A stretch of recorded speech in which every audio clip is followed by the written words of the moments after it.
एका शेतकऱ्याला दोन मुले होते. एक मुलगा शाळेमध्ये खूपच जास्त हुशार होता, तर दुसरा मुलगा शाळेमध्ये अजिबातच हुशार नव्हता. त्याला बाहेर खेळायला खूप आवडायचं.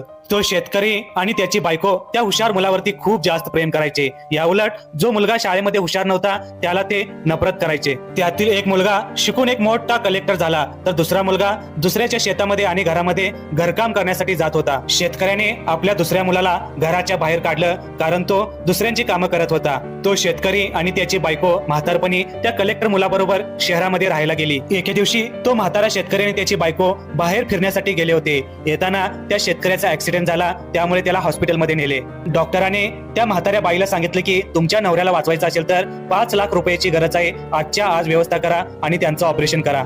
त्या म्हाताऱ्या आईने आपल्या कलेक्टर मुलाला फोन लावला आणि 5 लाख रुपये मागितले. कलेक्टर मुलगा चिडून आपल्या आईला म्हणाला, तुम्हाला कोण सांगतंय बाहेर फिरायला जायला? गपगुमान म्हातारपणी घरात बसता येत नाही का?